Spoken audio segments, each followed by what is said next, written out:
Hi everyone, Mary Team, we're going to be scratching my D&D itch. This is going to be Dingo Doodles, where Felix builds a Dire Tarrasque.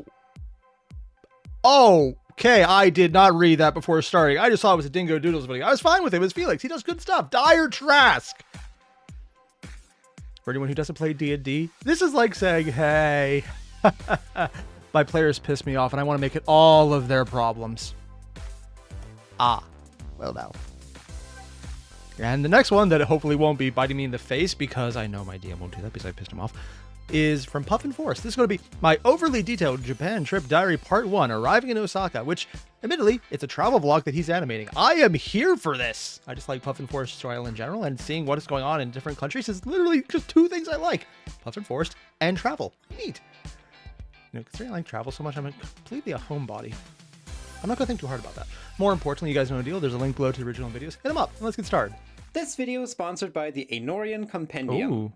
Compendium of what? It's been a hot minute, huh? Well, I'm back and excited to talk D&D as our campaign setting has finally launched. Oh, it did? So I'm gonna be diving into the book a might ton be of coming out behind-the-screen soon. content like how or why I created these monsters, classes, races, items.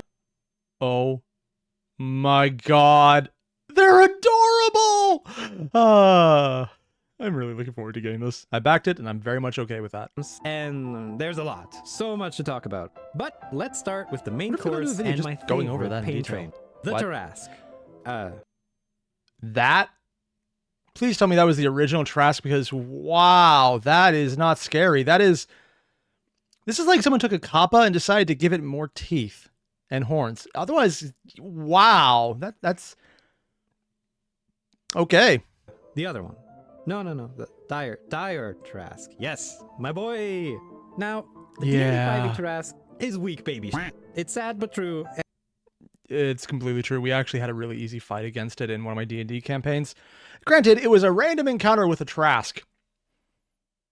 I'm only saying it's weak, though, because we were all level 16 on a full rest with nothing else to do. And honestly, after multiple wish spells and random D10,000 usage of the magic surge table, things were broken. I also say it's easy because the DM was like, no. 1,000,000 health is normal. Yeah. And there's enough reasons out there saying why. I'm a 3.5 child, so naturally I'm kind of allergic to using the 5e version, so I made my own. It's easy enough to go in like, beef up that beefy boy! But I wanted to do something different. What Is it weird that I'm okay with 5 just because it's what I grew up with? I mean, I guess grew up as far as D&D playing goes, yeah, but I mean, it's not bad. It's easy to jack them up. Just, add a ton of health to make them a bullet sponge. But more importantly, do the heroic transformations, or not heroic transformations. There's like a hero-esque thing they got from, admittedly, the D&D crossover with, I think it was, not Eberron?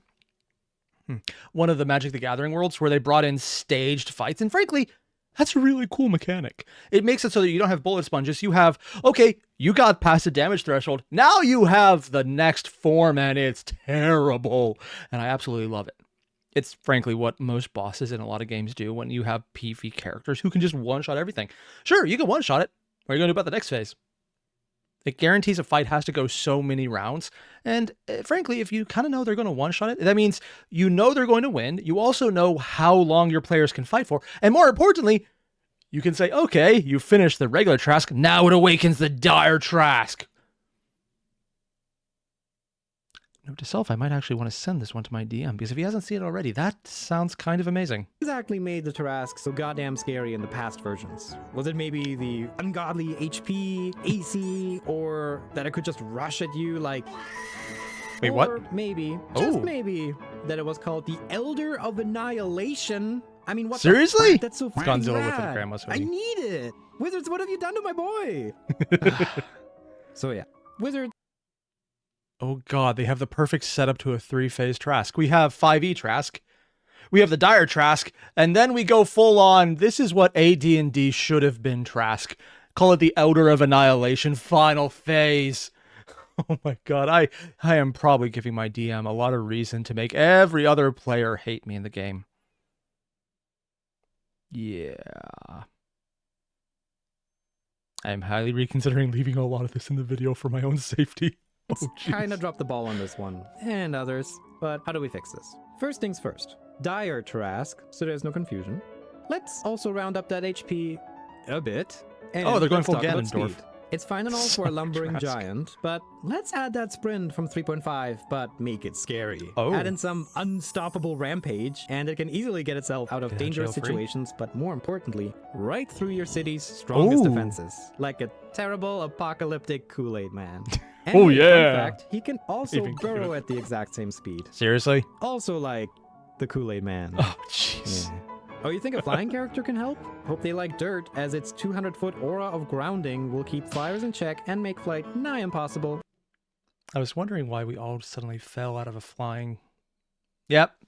When my party encountered this, I didn't know about this field. So this was completely random. I have no idea what's going on moment. Cool to see it's actually just part of the Tarrasque itself. And reduces the range of all projectiles. Its Oh! Frightful Presence has also been buffed and renamed to Terrifying Presence. Yeah. meaning higher saves and granting disadvantage to injured creatures. It actually used to straight up kill weaklings, but Oh. they wouldn't suffer the horror of impending doom. Yeah. And of course, we've kept the classic in there. It has its regeneration again, meaning only a wish spell can kill this bitch. Hooray! Hope you're friends with a genie or a level 18 plus wizard. Only a... Ah.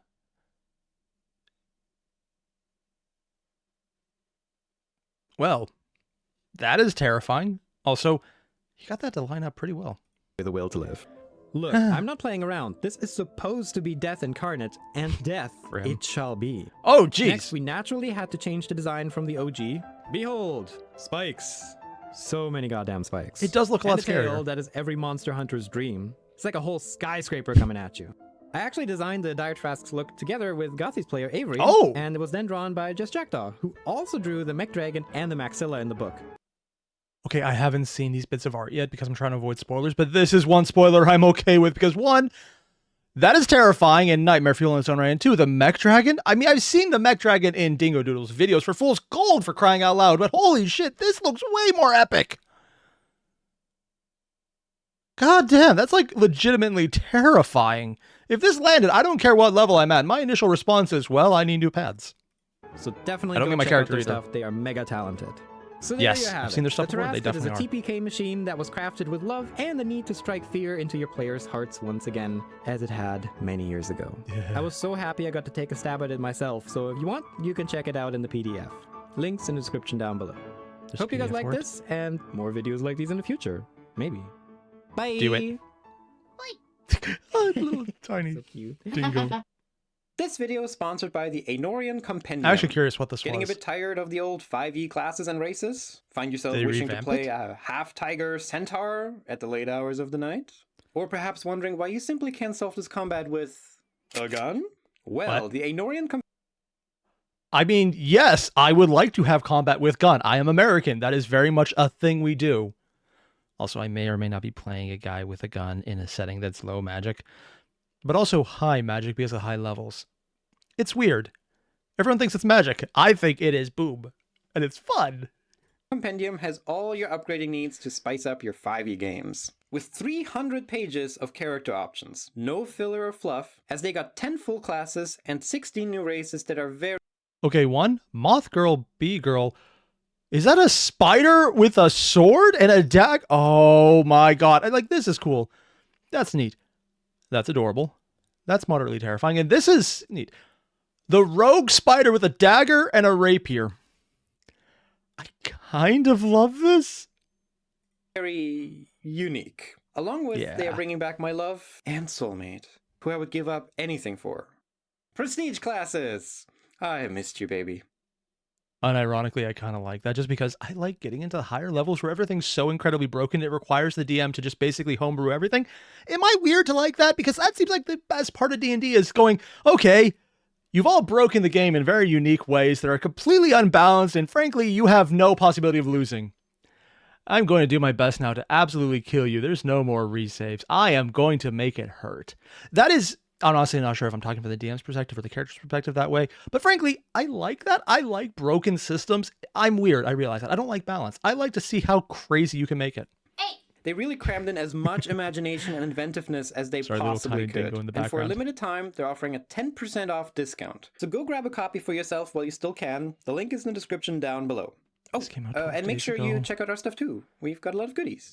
No guns, but I already did the backing monkey? of this. The Yeah. Banner Star game. So we're just going to move on directly to Puffin Forest trip to Japan and try and forget the fact that that previous video is significantly cutting into my budget by making me want to go buy another D&D book that I definitely will not use. And that's what I'm going to keep telling myself, because the fact that it literally covers things I love and I was talking myself into it, I didn't.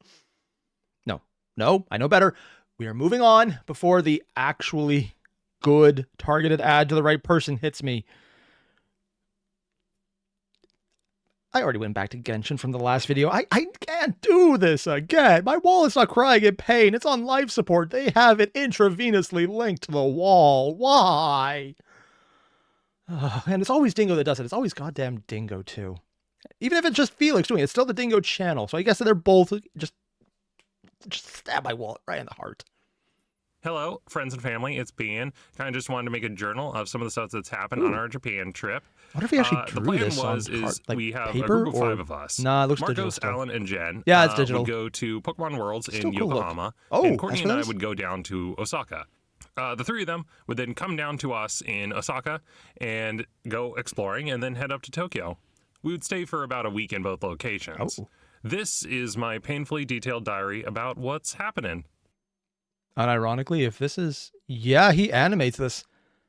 I don't think I know anyone else who does this style of travel vlog animated.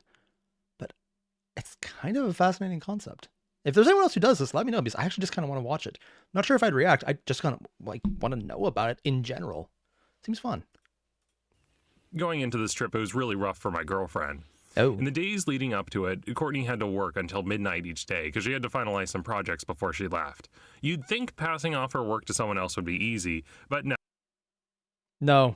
No, it's never easy. No one actually believes that. If you've ever worked on something where other people are involved, and I don't just mean in work settings, I mean any setting, you know the entire response is, oh, this is great. Why don't you finish it?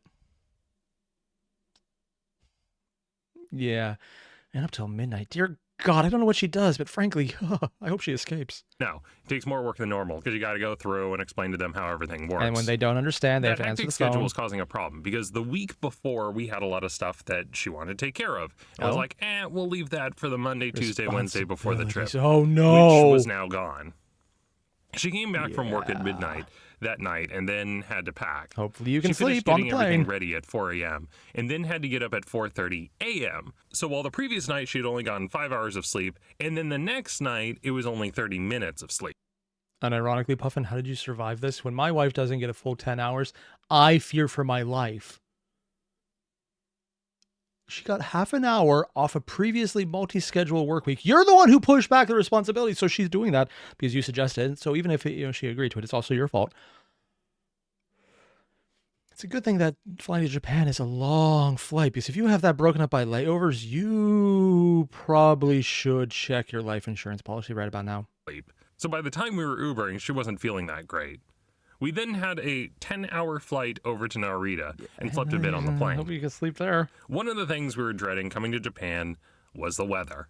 Really? I distinctly remember a while ago I was reading a travel guide about Japan, and it was going through the pros and cons of each of the seasons. Like, for example, under the winter, it was saying things like, pros, you could do snowing, there's winter festivals, blah, blah, blah. Cons, it's really cold, Isn't you that have just to winter? insulate. And it did that for each of the seasons. But under summer, it was just like, Don't.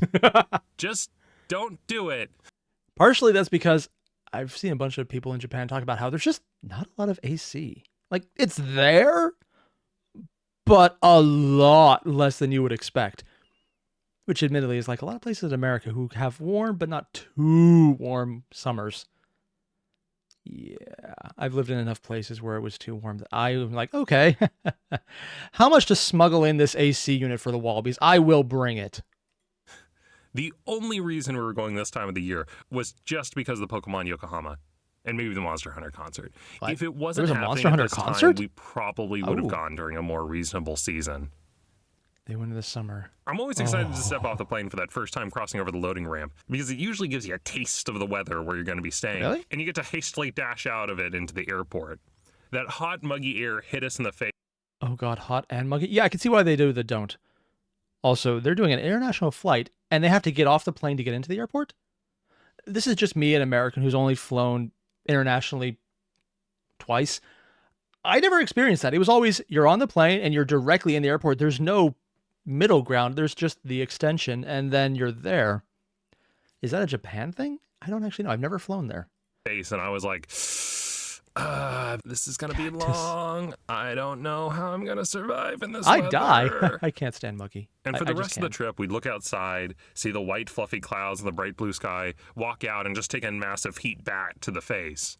I got used to it after a bit, but I wanted How it to long feel does as it pretty take? as it looks.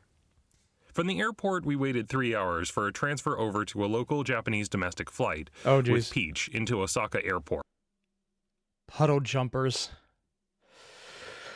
Whew. I mean, personally, I would have splurged on the train just because if I can afford to fly over, money is already not an issue. Also, money is an issue, so I can understand that. But I hate puddle jumpers with a passion. The fact that he can do it, good for Puffin. I can't, man. They scare the shit out of me. Been in way too many with way too much turbulence, and I'm just sitting here going, no, I like battle integrity. Let's keep that for once.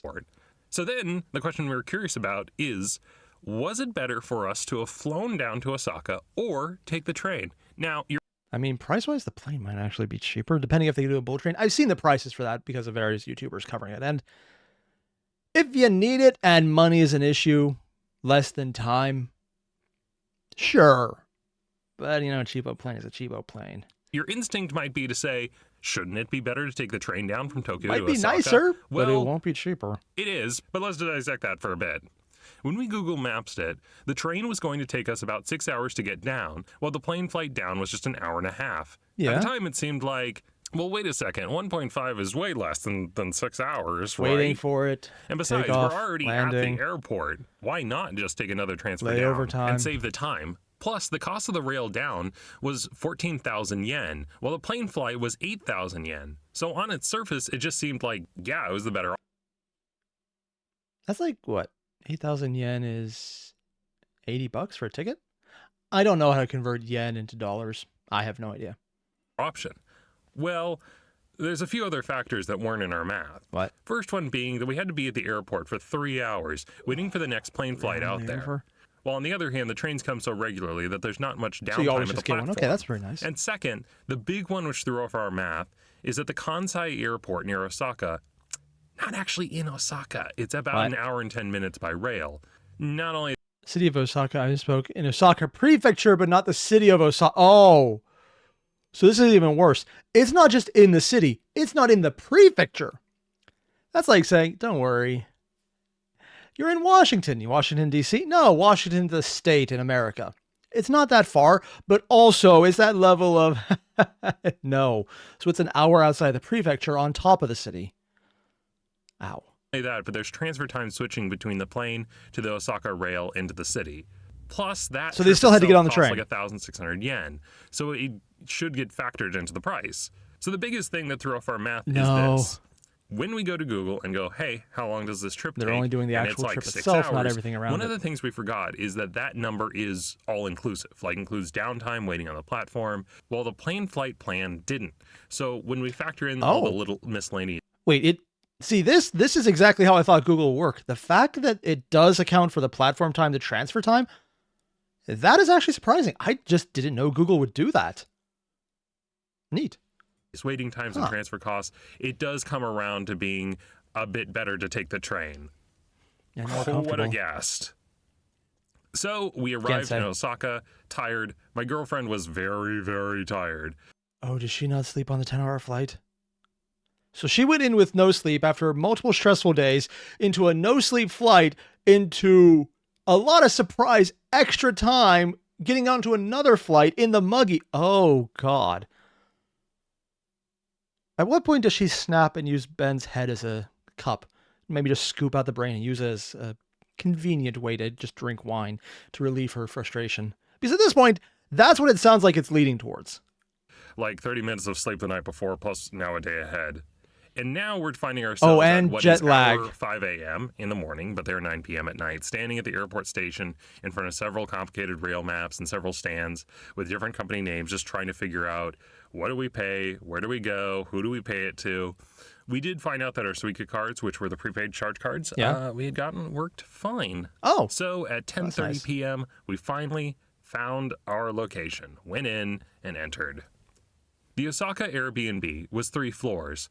At the bottom of it was the tatami mat room, Oh. with little poofs around it. Oh, that's One cool. floor up was a living room and kitchen. The last floor had 3 bedrooms. We were going to be traveling with friends, but they were going to arrive a bit later. So they got an Oh, see, when they said Airbnb, I was thinking, oh, they got a room in there. Nice. No, they got the entire 3-floor building with 3 rooms at the top. Looks like a townhouse setup. And frankly, I kind of hope he insperts actual pictures of this because this seems really cool. Sorry, I love looking at stupid Airbnbs, mostly because I'd rather look than buy because, dear God, some of the horror stories if you actually go there. That night we did the bare minimum and went to sleep. The bare minimum including trying to figure out how the shower worked. For What? the bathing area, you have 2 rooms. One is the showering room, and the other is the laundry and sink for Did they brushing actually teeth. get in the sink In or the showering something? room, there was a little chair to sit, a sprayer, and the bathtub. Yeah. Now, I knew enough about Japan to understand the basic premise, like you're supposed to wash up in the shower half, and the bath itself is just to warm up. So the first tag we hit is that the bathing area had 3 panels along the What? walls. Using my Google Lens on it to kind of translate the Japanese didn't Oh, that make any worked? sense, because Oh, one was never like, mind. breathe in. Like, what do you mean, breathe in? So I was like, screw it, I'm just going to be running it like a normal shower, and could not for the life of me get the hot water. I eventually had to spend a while Googling random kanji and tutorials before I was able to figure out roughly enough to get it working. So after everything else I previously mentioned, just he slept the night where she didn't. Maybe. And then he just had to take a cold shower. How did this trip not absolutely destroy you? So This what is we've a got horror here story. is there are 2 values. The one on the left is the temperature for the faucet itself, and the other one is a temperature for the bathtub. There are controls that let you Wait, I don't know Celsius very well because I'm American. But isn't 26 considered very warm? I don't know. I don't know what it is. I know 0 is literally freezing and 100 is boiling. And I only know that because I've seen what it can do to my PC, but more importantly, set fill length. When you push the automatic fill button, it will automatically fill to the correct height. So the idea is you come in, That set sounds it, push amazing. the fill, leave, and come back for the bath. I did not know it would do that. Suddenly, I have no more complaints. That sounds like an absolute marvel of technology. Why the hell isn't that standard in America? Unironically, I mean, yeah, I know it's easy to do on your own, but why are there not more houses with the, hey, we have a button, you press it, and there's a perfectly heated bath at the right level, just for you to sink in immediately. That sounds amazing! It's a marvel of technology. We also discovered that there was a similar control panel in the kitchen. What? So that way you can be in the kitchen and be like, oh, I need to take a bath, and turn it on, and when you enter, it will be pre-set up. The other mysterious one was the washer-dryer machine. I put my Google Translate next to it and kind of read, and Courtney goes, this one's wash, dry, rinse. Oh, I'm surprised. I can't believe you remembered those There's a kanji. Roomba feature? No, it's because there's English written next to it. That works too. Yeah. It had the English labels for wash, rinse, spin, and dry, but whenever we ran the clothes, they would just come out hot and wet. Well, we found out, They're I don't dryer? even think this is a Japanese thing, it's more of an appliance as a weird thing, is that each of the switches are kind of like a yes-no thing that it goes through one at a time. So if you just want to spin dry, you turn the lights out on the first 2, and then you turn the lights on for the Because some people might want to air dry, so they have a feature so you can just selectively turn it off, where unlike a lot of Americans, where you don't even have the room to do that. Because before you can do that, but here you can't. And okay, that makes more sense if that's something that people might want to do, or to do only specific things.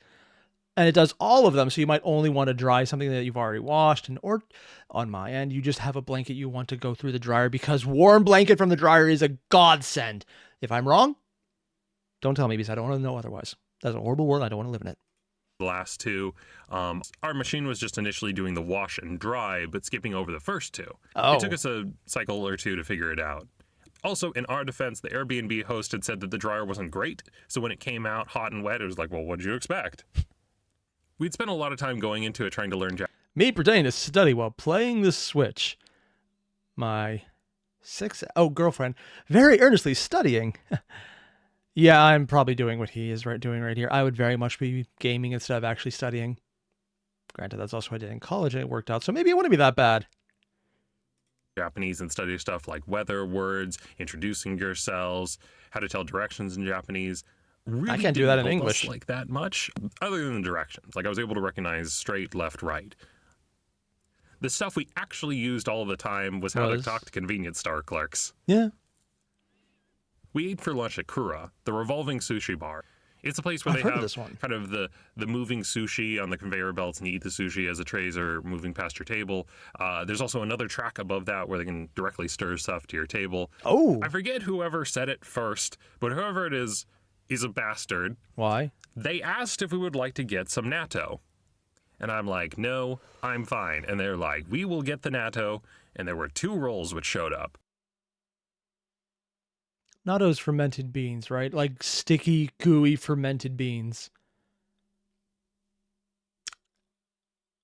I know just enough to realize that if you're not used to that, this is an unpleasant experience. Unless you're just one of the people who immediately just goes for it.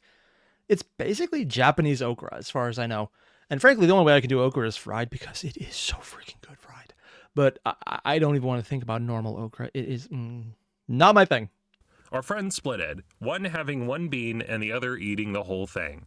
Then my girlfriend was like, I will eat half of one. And that leaves half of the other one left over. And I'm like, fine, I'll eat it. Also, while I was hesitant about this food because I didn't think I would like natto, it's fermented beans. Okay, it was. I sometimes have had food that I've actually warmed up to. When we were in Scotland, we had haggis, which is oats cooked in sheep's stomach, and it was actually really good. Okay, here's the thing about haggis. I knew the sheep stomach, the oats part I wasn't aware of. Completely unaware of the oats. I did not realize there was anything grain related in there. I thought it was just sheep stomach. But to be perfectly fair, any meat sounds disgusting when you describe it. Like sausages are emulsified pig's flesh wrapped in intestines. So anyway, I thought... Yeah, his point's accurate. Also, god damn you, Puffin, for making me not actually like sausages for a second there until I managed to forget what you just said. It does sound disgusting when you say it that way, though. It really does. It might be that. So I put half of the natto in my mouth and started Half? chewing. At first, not that bad. Consistency is okay, a little creamy. But then the creamy part would taste get me. hits the back of my throat. What's that? It's a little tangy. My brain is confused, trying to break it apart. What does it taste like? Second wave hits me. 3 seconds into chewing. Oh no, it's bad. It tastes like mold. 10 seconds into chewing. What kind of mold? Like Oh cheese no, mold? Or it's really strong. My stomach revulses. I feel like I'm going to throw up. I start looking for the bathroom. Not good. This floor doesn't have a bathroom. You need to use the elevator to get up to the actual bathroom. 20 seconds into chewing. I've just got to power swallow through and drink, swallow it. man. Swallow and Stomach drink. convulsions continue. 30 seconds into it, I manage to swallow the food bolus. I start downing water to try and get rid of the flavor. 60 seconds in, I'm fine. It's over. But there's going to be a burp, and it'll bring it all right back up. This is why you don't actually just drink. You drink, and then you eat something even more pungent that you're okay with, or something incredibly thick to just coat your mouth in a different flavor.